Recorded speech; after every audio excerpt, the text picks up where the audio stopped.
नमस्कार, आप देख रहे हैं ISBM टीवी न्यूज। मैं राहुल आपके साथ एक और नया सफर आपके साथ शुरू करने जा रहा हूं। उम्मीद करते हैं आप सबका समर्थन हमें मिलेगा और हम सब इस सफर को हमेशा जारी रखेंगे। आज बात करते हैं बिहार के घटना के बारे में। बात है चंपा विश्वास कांड की और लालू राज के दौर की। बिहार में 1990 से 2005 तक वो दौर था जब सरकार के चहेते नेताओं के सामने सबसे बेबस होते थे। चंपा विश्वास कांड उसी व्यवस्था का क्रूर और घिनौना सबूत है। यह कहानी एक ताकतवर नेता के परिवार और बिहार के एक IAS अफसर की पत्नी से जुड़ी है। IAS अपने आप में ही एक ताकतवर व्यक्ति होता है, लेकिन यहाँ पर जिस IAS अफसर की बात हो रही है वो सब कुछ जानते हुए भी कुछ नहीं कर सका। एक नेता इतना दबंग और चरित्रहीन था कि उसके आगे पटना से लेकर दिल्ली तक की सत्ता उसमें बौनी साबित हुई। IAS DD विश्वास की पत्नी, माँ, भतीजी और घर की दो मेट के साथ एक नेता का बेटा लगातार रेप करता रहा। IAS अफसर को भी इस बात का पता लंबे अरसे बाद चला। मामला खुलने पर पुलिस से शिकायत हुई, पर पुलिस ने फाइल को दबा दिया। बिहार के तत्कालीन राज्यपाल मुलाकात कर न्याय दिलाने की अपील की भी व्यवस्था पर कोई असर होता हुआ नहीं नजर आया। तत्कालीन राज्यपाल सुंदर सिंह भंडारी ने बिहार गृह मंत्रालय को शिकायत भेजकर कार्रवाई करने के लिए कहा। वो IAS पत्नी का मामला बताकर जितनी गंभीरता से जांच का हवाला देते रहे। उन्होंने कहा था कि यह संगीन इल्जाम है, लेकिन बिहार के तत्कालीन DGP नियाद अहमद अपनी तरफ से जांच करते रहे। जांच के बाद रिपोर्ट देते हैं कि हेमलता यादव के बेटे ने तो कुछ किया ही नहीं। बताया तो यह भी जाता है कि राज्यपाल ने केंद्र को भी इसकी सूचना दी थी।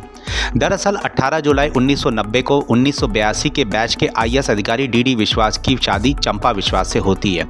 2 नवंबर 1995 को वह पटना के बेली रोड पर शिफ्ट होते हैं। DD विश्वास को समाज कल्याण विकास विभाग में सचिव पद की जिम्मेदारी मिलती है। बिहार समाज कल्याण बोर्ड के अध्यक्ष RJD विधायक और ताकतवर नेता हेमलता यादव को बनाया जाता है।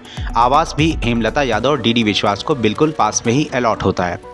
साल 1995 में रसूखदार नेता हेमलता यादव के 27 साल का बेटा उस समय DU हिंदू कॉलेज का छात्र था, जिसकी गलत नजर चंपा विश्वास पर पड़ी।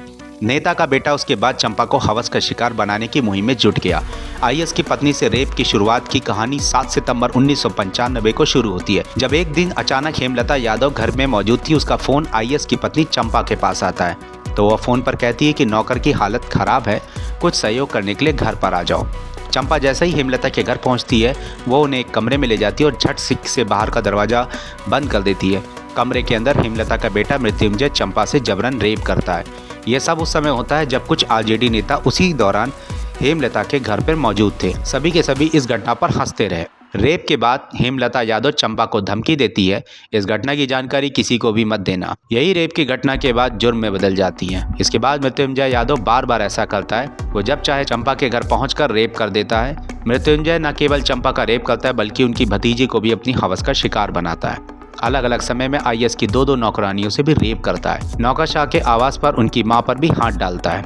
IAS के पूरे परिवार के खात्मे के डर से सब चुप रहते हैं, लेकिन मृत्युंजय इतना ही बेखौफ हो जाता है कि अंत में IAS DD विश्वास वरिष्ठ पुलिस अधिकारियों से इस बात पर चर्चा करते हैं। पुलिस अधिकारी तक IAS की सहायता करने के बदले उन्हें चुप रहने और सब कुछ सहने की सलाह कर देते हैं। 1995 से 97 तक लगातार चंपा विश्वास मृत्युंजय की हवस का शिकार होती रही। हेमलता का क्रूर आतंक इस कदर था कि अवैध संतान न हो जाए, इससे बचने के लिए वो नसबंदी करवा लेती है।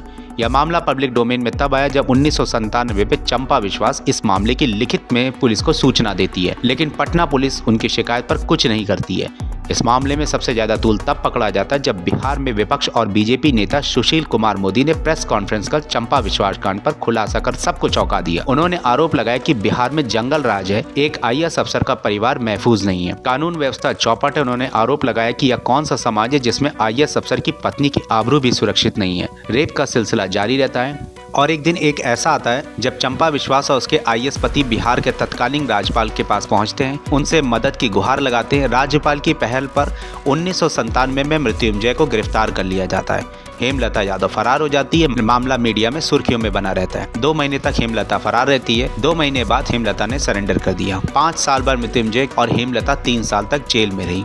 उसके बाद दोनों जमानत पर जेल से बाहर आ जाते हैं। इसी बीच पटना लोकल कोर्ट का फैसला मृत्युंजय को 10 साल और हेमलता को 3 साल की सजा मिलती है।